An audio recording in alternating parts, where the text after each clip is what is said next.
जब वह बालक अपनी बात कह चुका तो मैं मन ही मन ज्योतिषियों को त्रिकालदर्शी होने के दावे पर हंसने लगा। मैं सोचने लगा, ऐसे प्यारे निर्दोष बालक की मैं क्यों हत्या करने लगा। उसे दिलासा देने के ख्याल से मैंने उसे अपना नाम तो न बताया, किंतु उससे कहा, तुम्हें अब डरने की बिल्कुल आवश्यकता नहीं है। मैं तुम्हारी रक्षा के लिए यहाँ आ गया हूँ। यह संयोग ही है कि तुम्हारा रक्षक मैं बना, क्योंकि आज ही तट के निकट मेरा जहाज डूबा और मैं अकेला उसमें से बचा और तैरता हुआ इस द्वीप पर आया जहाँ पर मैंने तुम्हारा हाल देखा। तुम भगवान पर भरोसा रखो, किसी प्रकार की चिंता अपने मन में न लाओ। ज्योतिषियों की भविष्यवाणी कभी सच्ची नहीं होगी। मैं यहाँ रहकर 40 दिन तक तुम्हारी सेवा और रक्षा करूंगा और भगवान की दया से यह 40 दिन की अवधि भी कुशलतापूर्वक बीत जाएगी। जब तुम्हारा पिता तुम्हें लेने के लिए आएगा तो मैं भी तुम्हारे साथ तुम्हारे देश चला जाऊंगा और वहां से किसी जहाज पर अपने देश के लिए रवाना हो जाऊंगा। मैं आजीवन तुम्हारा उपकार न भूलूंगा। मैंने इस प्रकार उससे धैर्य देने वाली बहुत सी बातें की। मैंने ध्यान रखा कि भूल से भी मेरी जिह्वा पर मेरा या मेरे पिता का नाम न आए, क्योंकि इससे उस बालक के मन में अकारण भय उत्पन्न हो जाता। उसका जी बहलाने के लिए मैं तरह तरह की कहानियां और अन्य प्रकार के वृत्तांत सुनाता रहा। वह बालक अत्यंत कुशाग्र बुद्धि जान पड़ता था और इतने दिनों तक चुपचाप रहने के बाद मुझे उससे वार्तालाप करके बड़ी प्रसन्नता हो रही थी। रात हुई तो हम दोनों ने मिलकर भोजन किया। उसका पिता इतनी खाद्य सामग्री रख गया था कि 2 या 3 आदमियों तक को 40-41 दिन तक काफी होती। रात होने पर हम लोग भोजन करने के उपरांत सो गए। दूसरे दिन सुबह जागने पर मैं उसके हाथ मुंह धोने के लिए उसके पास जल ले गया। फिर हम लोगों ने स्वादिष्ट व्यंजनों का नाश्ता किया। दिन भर उसके साथ शतरंज और चौपड़ खेलकर उसका जी बहलाता रहा। रात को भोजन करके हम लोग फिर सो रहे। हम लोग इसी प्रकार दिन व्यतीत करने लगे और इसके कारण हम दोनों में एक दूसरे के प्रति स्नेह बहुत बढ़ गया। विशेषतः मुझे तो वह बालक प्राणों से भी प्यारा लगने लगा। मुझे विश्वास हो गया कि ज्योतिषियों का यह कथन सिर्फ बकवास था कि बालक अजब बादशाह के हाथ से मारा जाएगा, क्योंकि अजब बादशाह को यानी मुझे तो यह जान से प्यारा है। मैं इसकी हत्या क्यों करूंगा। इसी प्रकार 39 दिन तक हम दोनों हंसी खुशी उस घर में रहे। 40वें दिन वह सवेरे जागा तो बड़ा खुश था। कहने लगा, देखिए महोदय, आज 40वां दिन है। भगवान की दया से और आपके अनुग्रह से मैं सही सलामत हूँ। मेरा पिता जब सुनेगा कि आपने इस अवधि में मेरी कितनी सेवा की है और मेरा कितना उपकार किया है, तो वह आपका अत्यंत कृतज्ञ होगा और आपको सुरक्षापूर्वक आपके देश में पहुंचा देगा। फिर उस लड़के ने मुझसे कहा कि मेरे लिए कुछ जल गर्म कर दीजिए ताकि मैं अच्छी तरह नहाकर नए कपड़े पहनूं, क्योंकि मेरा पिता आज मुझे लेने के लिए आएगा। मैंने पानी गर्म करके उसके नहाने धोने का प्रबंध कर दिया। नहाने के बाद वह बिस्तर में आ लेटा। मैंने उसे लिहाफ उड़ा दिया और वह कुछ देर के लिए सो गया। सोकर उठने पर उसने कहा कि महोदय, मेरा जी करता है कि खरबूजा खाऊं। आप एक खरबूजा और थोड़ी सी मिश्री मेरे लिए ले आइए। मैंने जाकर खरबूजों के ढेर में से एक अच्छा खरबूजा छांटा और उसे चीनी की तश्तरी में रखकर उसके पास लाया। फिर मैंने उससे पूछा कि इसे काटने के लिए छुरी चाहिए। छुरी कहाँ है? उसने कहा, मेरे सिरहाने की तरफ जो आला है उसमें छुरी रखी है। ताक ऊंचा था, मैं उस तक नहीं पहुंच सका, इसलिए मैंने उछलकर छुरी उठाना चाहा। फिर भी यह न हो सका, इसलिए मैं एक मोखे का सहारा लेकर ऊंचा हुआ और छुरी मेरे हाथ में आ गई। मैं चाहता था कि धीरे से उतर जाऊं, लेकिन संयोग से मेरा पांव फिसल गया और मैं संभल ही न सका। मैं उस जौहरी के बेटे के ऊपर ही गिरा और मेरे हाथ की छुरी उसके हृदय में घुस गई और वह तड़प कर वहीं ठंडा हो गया। मुझे अत्यंत शोक हुआ। मैंने अपने कपड़े फाड़ डाले और सिर और छाती पीटने लगा और पछाड़े खाकर जमीन पर गिरने लगा। मैं बराबर रो रो कर कहता था कि इस अभागे दिन में कुछ घड़ियां रह गई थी। यह समय भी टल जाता तो लड़के की जान बच जाती। ज्योतिषियों का कहना ठीक ही निकला और मैं अभागा ही इस प्यारे बच्चे की मृत्यु का कारण बना। मैंने आकाश की ओर मुख किया और दोनों हाथ उठाकर कहने लगा कि हे सर्वशक्तिमान परमेश्वर, तू सब कुछ देख रहा है और तू सब कुछ जानता है। तुझे ज्ञात है कि इस बालक को मैंने जानबूझकर नहीं मारा है। यदि इसकी मृत्यु में मेरा तनिक भी दोष हो तो तू इसी समय मेरे प्राण ले ले। इसी प्रकार मैं बहुत देर तक जौहरी के पुत्र की लाश के पास बैठकर रोता कलता रहा। जब दिन थोड़ा सा ही बाकी रहा तो मैंने सोचा कि अब इसका बाप इसे लेने को आता होगा। मेरी इतने दिनों की सेवा व्यर्थ गई। अब मैं क्या मुंह लेकर उससे मिलूं? अब मेरा यहाँ ठहरना ठीक नहीं। यह सोचकर मैं मकान से निकला और जीने पर पत्थर रखकर उस पर मिट्टी डालकर बराबर कर दी। बाहर निकलकर देखा तो जौहरी का जहाज पाल उड़ाए चला आता है। मैंने सोचा जौहरी मुझे देखेगा तो अपने बेटे का हत्यारा समझकर मुझे अपने नौकरों से मरवा डालेगा। कारण यह है कि मैं झूठ नहीं बोलता। इसलिए मैं एक ऊंचे और घने पेड़ पर चढ़ गया और देखने लगा। जहाज ने किनारे पर लंगर डाला और उसमें से बूढ़ा जौहरी अपने नौकरों के साथ निकलकर हंसी खुशी किनारे पर आया। तहखाने के पास जाकर उन लोगों ने पत्थर हटाकर जीने का रास्ता खोला, लेकिन अब बूढ़े की प्रसन्नता गायब हो गई और उसके मुंह पर झाई सी फिर गई। कारण यह था कि उसने अपने पुत्र का नाम लेकर पुकारा तो अंदर से कोई उत्तर न आया। जब वे लोग अंदर गए तो देखा कि लड़का मरा पड़ा है और उसके हृदय में छुरी घुसी है, क्योंकि मुझे छुरी निकालने का ध्यान नहीं रहा। लाश को देखकर उन लोगों में अचानक रोना चिल्लाना शुरू हो गया। उन लोगों का विलाप और मृत बालक का उनके मुंह से गुणानुवाद सुनकर मुझे भी रोना आ रहा था। बूढ़ा जौहरी तो बेचारा अपने पुत्र का शव देखकर अचेत ही हो गया। उसके सेवकों ने उसे तहखाने से बाहर निकालकर उसी पेड़ के नीचे बिठाया जिसके ऊपर मैं छुपा बैठा था।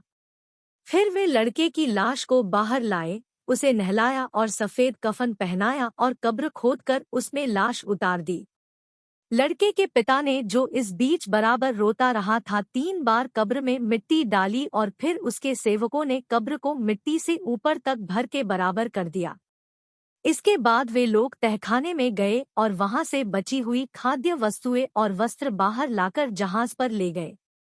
कुछ ही देर में उनका जहाज उन सबको लेकर देश को चल दिया। उसके बाद देर बाद मैं पेड़ से उतरा और उसी तहखाने में चला गया। अब मेरा नियम यह हो गया था कि रात में उसी घर में रहता और दिन में इधर-उधर घूमकर वहां से निकलने के लिए रास्ते की खोज करता रहता। भूख लगने पर जंगली फलों आदि से पेट भरता रहता। इसी प्रकार लगभग 1 महीना और बीत गया। फिर मैंने देखा कि समुद्र का जल धीरे धीरे घट रहा है। समुद्र के घटने से द्वीप का विस्तार बहुत बढ़ गया। समुद्र इतना घटा कि जहां सबसे गहरा था वहां भी कमर के बराबर पानी रह गया और किनारे से दूसरी ओर की भूमि दिखाई देने लगी। कुछ समय के बाद पानी और घटा और पिंडलियों के बराबर हो गया। अब मैंने उसे पार करने की सोची। समुद्र सूखने से मीलों तक बालू निकल आई थी। बड़ी कठिनाई से वह बालू भूमि पार करके समुद्र तट पर पहुंचा और पानी लांघ करके दूसरी भूमि पर पहुंचा। वहां दूर पर आग जलती दिखाई दी। मैंने सोचा यहाँ पर मनुष्य रहते होंगे, क्योंकि बगैर मनुष्यों के आग कैसे जलेगी। पास जाने पर पता चला कि वह आग नहीं है बल्कि तांबे का बना एक घर है जिस पर सूर्य की किरणें पड़ रही है। मैं सोच ही रहा था कि यह मकान किसका हो सकता है कि उसमें से 10 नौजवान बाहर निकले और उनके साथ लंबे कद का एक वृद्ध मनुष्य भी था। सारे जवान दाहिनी आंख से काने थे। मैं सोच ही रहा था कि ये लोग कौन हैं। इतने में उन्होंने स्वयं ही आकर मुझसे नम्रतापूर्वक पूछा कि आप कौन हैं और कहाँ से आए हैं। मैंने कहा कि मेरी कहानी बड़ी विचित्र और बड़ी लंबी है। यदि आप धैर्यपूर्वक सुन सके तो मैं सुनाऊं। वे सब सुनने को बैठ गए और मैंने अपना वृत्तांत आद्योपांत सुना दिया। उन्हें यह सुनकर बड़ा आश्चर्य हुआ। फिर वे लोग मुझे उस मकान के अंदर ले गए। उस मकान में कई बड़ी बड़ी दालानें और 12 दरिया पार करके फिर एक बड़ा सा नीला घर दिखाई दिया। उसके चारों ओर 10 कमरे नीले रंग के बने हुए थे, जिनमें एक एक मनुष्य आराम से रह सकता था। कमरों के घेरे के बीच में एक दालान था जो उससे कुछ ऊंचा था। वृद्ध मनुष्य दालान में जा बैठा और चारों ओर के कमरों में 10 जवान कालीनों पर बैठ गए। एक जवान ने मुझसे कहा, हे मित्र, तुम भी घर के बीच में बिछे हुए कालीन पर बैठ जाओ, लेकिन हम कुछ भी करें उसका कारण न पूछना, न यह पूछना कि तुम लोग दाहिनी आंख से काने क्यों हो। कुछ देर में वह बूढ़ा उठा और 10 काने जवानों के लिए खाना लाया। उसने हर एक को खाने में से उसका भाग दिया और एक भाग मुझे भी दिया, जिसे मैंने खा लिया। भोजनोपरांत वृद्ध पुरुष ने हम लोगों को एक एक प्याला सुगंधित मदिरा का दिया। फिर उन लोगों ने मेरे वृत्तांत को, जो उन्हें अद्भुत और रोचक लगा था, दोबारा सुना। इसके बाद हम इधर-उधर की बहुत सी बातें करते रहे। जब काफी रात बीत गई तो एक जवान ने बूढ़े से कहा कि हमारे सोने का समय हो गया है, अभी तुम हमारे दैनिक नियम की चीजें नहीं लाए। बूढ़ा एक कोठरी के अंदर जाकर वहां से 10 थाल नीले ढक्कनों से ढके हुए लाया और हर जवान के सामने उसने एक एक थाल रख दिया। ढक्कन खोलने पर हर थाल में राख और काली स्याही थी। उन्होंने राख और स्याही को मिलाकर अपने अपने चेहरे पर मल लिया, जिससे वे सब कुरूप ही नहीं भयानक भी दिखाई देने लगे। फिर वे सब चिल्ला चिल्ला कर रोने लगे और मुंह और सीना पीट पीट कर कहने लगे कि हाय, हमने कैसी भयानक मूर्खता की है और उसका हमें कैसा कुफल मिला है। बहुत देर तक वे जवान इसी प्रकार रोते पीटते रहे। जब उन्होंने विलाप बंद किया तो वही बूढ़ा एक एक करके सभी के पास पानी और चिलमची ले गया। सभी ने अपना मुंह धोया और जो कपड़े फाड़ डाले थे उन्हें उतार कर बदला और अपने अपने कक्ष में जाकर सो रहे। उन लोगों की यह दशा देखकर मैं अत्यंत उत्कंठित हुआ। मैंने वचन दिया था कि उनसे कुछ न पूछूंगा, किंतु मुझे उत्सुकता के कारण रात भर नींद न आई। दूसरे दिन सुबह हम सभी लोग सैर के लिए बाहर निकले तो मैंने उनसे कहा, सज्जनों, आप लोग हर तरह ज्ञानवान और बुद्धिमान हैं, किंतु कल रात आप लोगों ने जो कुछ किया वह उन्मत्तों के अलावा कोई भी नहीं करेगा। मैं बड़ा परेशान हूँ। मैंने आपको वचन दिया है कि मैं आपके कार्यकलाप के बारे में या आपके काने होने का कारण न पूछूंगा, किंतु यह भी सत्य है कि अब यह बातें पूछे बगैर मुझसे रहा नहीं जाता है। इसलिए मैं आपसे पूछता हूँ कि आप लोगों ने अपना मुंह क्यों काला किया और क्यों मातम किया, और यह भी कि आप सभी दाहिनी आंख से काने क्यों हैं। किंतु उन्होंने कहा कि हम तुम्हें यह सब बातें नहीं बता सकते। अगर तुम्हें हमारे साथ रहना हो तो इन प्रश्नों को भूल जाओ। वह दिन भी बीता। रात को हम लोगों ने फिर अलग अलग भोजन किया। उसके बाद बूढ़े ने फिर उन लोगों के सामने स्याही और राख से भरे थाल रखे और उन्होंने रोज की रस्म के तौर पर अपने मुंह काले किए और वही रोना पीटना शुरू किया। दूसरी बार यह सब देखकर मेरी उत्सुकता और बढ़ गई। अगले दिन मैंने उनसे कहा, हे मित्रों, अब मुझे आप लोगों की यह दशा चुपचाप बैठकर नहीं देखी जाती। आप कृपया अपनी बातें मुझे बताएं और कोई ऐसा भी उपाय बताएं जिससे मैं अपने देश में पहुंच जाऊं। उनमें से एक जवान ने मुझसे कहा, तुम हमारी दशा देखकर दुखी न हो। हम लोग तुम्हारे मित्र और हितचिंतक हैं, इसीलिए हम तुम्हें यह बातें नहीं बताते, कहीं ऐसा न हो कि तुम्हारी दशा भी हम लोगों जैसी हो जाए। वैसे तुम बहुत जोर देते हो तो हम बता भी सकते हैं, किंतु उसका फल अच्छा नहीं होगा। मैंने कहा, मैं यह सब जानना चाहता हूँ, फल चाहे जो कुछ हो। वह जवान बोला, देखो, हम तुम्हें एक बार फिर समझाते हैं कि इन बातों को जानने की जिद छोड़ दो। हमारा कहना मानो और इस बारे में कुछ न पूछो, वरना हमारी तरह तुम भी काने हो जाओगे। मैंने कहा, इस बात के फलस्वरूप मुझे जो भी दुख पहुँचे मैं उसे सहने के लिए तैयार हूँ। मैं इसे अपना ही दुर्भाग्य समझूंगा और आप लोगों में से किसी को इसके लिए दोष नहीं दूंगा। उस जवान ने कहा, देखो, अगर किसी कारणवश तुम्हारी दाहिनी आंख फूटी और तुम हमारे पास वापस आए तो तुम हमारे साथ नहीं रह पाओगे। तुम देख रहे हो कि यहाँ 10 ही कक्ष हैं और 10 भरे हुए हैं। यहाँ अब 11वें आदमी के रहने की गुंजाइश नहीं है। मैंने कहा, मुझे यह भी स्वीकार है कि आप मुझे यहाँ न रहने दे, लेकिन अपना भेद जरूर बताएं। जब उन 10 जवानों ने देखा कि मैं अपनी बात पर अड़ा हुआ हूँ तो उन्होंने एक भेड़ का वध किया और उसकी खाल उतारी। फिर छुरी मुझे दे दी और कहा, इसे होशियारी से रखो, यह तुम्हारे बहुत काम आएगी। हम लोग तुम्हें इस भेड़ की खाल में सी देंगे और यहाँ से हट जाएंगे। फिर यहाँ एक अति विशालकाय पक्षी जिसे रुक कहते हैं आएगा और तुम्हें भेड़ समझकर झपट्टा मारकर उठा लेगा और एक बहुत ऊंचे पहाड़ की चोटी पर रखकर तुम्हें खाना चाहेगा। हम पहले से होशियार किए देते हैं।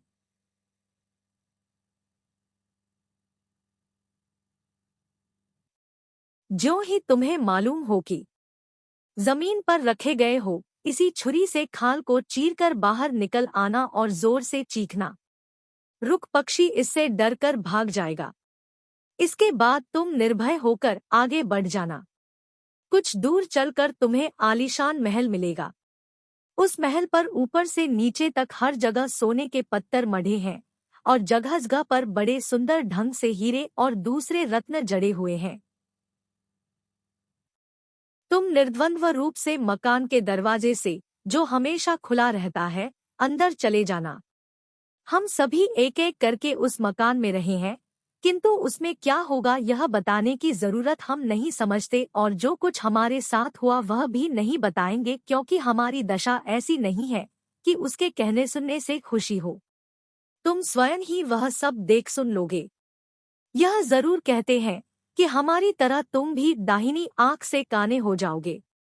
वैसे तो तुम पर जो अभी तक बीता है और जो आगे बीतेगा वह सब लिखो तो पूरी पुस्तक तैयार हो जाएगी, किंतु हम इससे अधिक कुछ न कहेंगे। जब जवान अपनी बात समाप्त कर चुका तो मैंने भेड़ की खाल को अपने चारों ओर लपेट लिया। उन लोगों ने कुशलतापूर्वक मुझे इस तरह से सी दिया कि मेरे सांस लेने के लिए जगह रहे।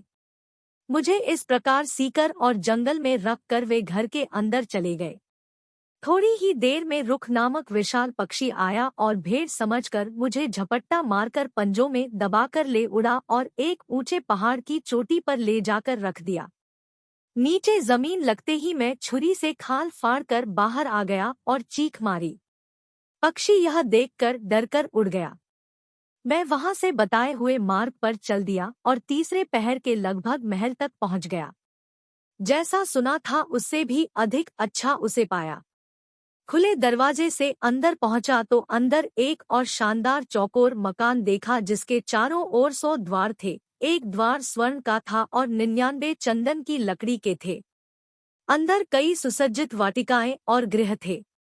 सामने एक बड़ी बारहदरी थी जिसमें 40 सुंदरी नवयौवनाएं उत्तमोत्तम वस्त्रालंकारों से सुसज्जित बैठी थी। मुझे देखकर वे उठ खड़ी हुई। उन्होंने हंसकर मेरा स्वागत किया और कहने लगी कि हम बहुत देर से आपकी प्रतीक्षा में थे। फिर मुझे उन्होंने कुछ ऊंचे स्थान पर बिठाया। मैंने बहुत कहा कि मैं आप लोगों से ऊंचे पर बैठने का अधिकारी नहीं हूं, किंतु वे नहीं मानी। वे बोली, आप हम सभी के पति और स्वामी हैं और हम सब आपकी पत्नियां और दासियां हैं। उन्हें देखकर और उनकी बातें सुनकर जो प्रसन्नता मुझे हुई उसका वर्णन संभव नहीं है। कोई सुंदरी मेरे पाँव धोने को गर्म पानी लाई, किसी ने सुगंधित जल से मेरे हाथ धुलाए, किसी ने बहुमूल्य वस्त्र लाकर मुझे पहनाए, कोई नाना प्रकार के स्वादिष्ट व्यंजन मेरे सामने ले आई और उन्हें मेरे सामने सजा दिया। कोई नवयौवना सुगंधित मदिरा की सुराही और प्याला लेकर मुझे पिलाने के लिए आ गई। इसी प्रकार वे देर तक हंसी खुशी तरह तरह से मेरी सेवा करती रही। मैं यह सब देखकर इतना अभिभूत हुआ कि अब तक के अपने सारे दुख दर्द भूल गया और स्वयं को सारे संसार का अधिपति समझने लगा।